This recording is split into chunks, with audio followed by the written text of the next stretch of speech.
geus masana umat Islam teh ngahiji. Geus eueuh alasan keur pikeun teu ngahiji. Urang kudu ngahiji. Lain urusan wani gelut lain. Lain urusan dalil lain. Tapi urusan hate nurani ieu nu bener. Kal jasadil wahid teh di mana? Ta eta nu dipake mah ku urang teh. Ulah kena-kena aya perbedaan langsung silih salahkeun. Dina piti sateu acana kantos sim kuring ngajelaskeun. Dina kitab Tanbihul Gofilin halaman 170 genep sateu acan bab fadli sodaqoh. Aya kasauran Sayyidina Ali nu terjadi pisan ayeuna. Bahasana kieu syarru ahli dzalika zamani ulama minhum takhrujul fitanu wa ilaihim ta'udu. Singkatna kieu. Di akhir zaman bakal muncul fitnah anu kaluarna ti para ulama. Nu akhirna mulek kena di ulama. Anu Yahudi mah lalaju bungaheun umat Islam hancur teh. Tinggal sikap urang. Lamun urang teu bisa tabayun, ulah nepi ka wantun ngagogorengkeun ulama. Ulah nepi ka wantun nganilai ulama. Da urang mah teu layak nganilai. Sakuduna ge urang ngaduakeun. Ngaduakeun mudah-mudahan mun salah sing balik deui kana jalan nu bener. Lamun teh mah bener sing diistiqomahkeun dina benerna sehingga urang bisa turut terus ka ulama. Ta ieu kakuduan urang mah.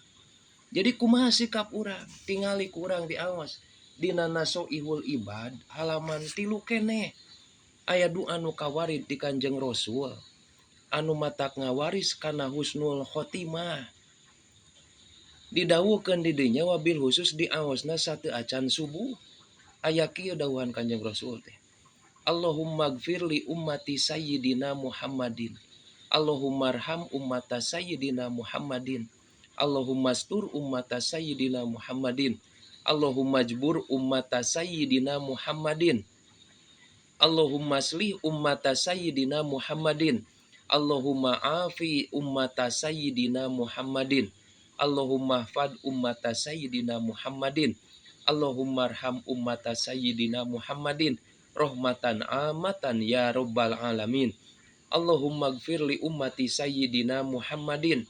Magfiratan amatan ya rabbal alamin. Allahumma farij an ummati sayyidina Muhammadin. Farojan ajilan ya rabbal alamin. Tasakuduna mah urang ngadua eta. Ulah nepi ka wantun ngagogorengkeun para ulama nu cantang tu anjeunna kitu. Geus waktuna urang teh ngahiji.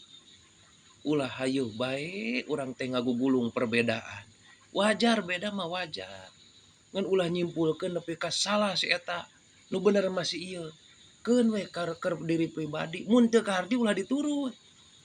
Tapi mun teu kaharti ulah diturut, heg ulah disalahkeun, ulah nepi ka digogorengkeun. Cantang tu kitu. Mudah-mudahan ulama urang salamina netepan jeung urang deui dipaparinan hidayah taufik sehingga urang husnul khotimah. Umat Islam kudu ngahiji.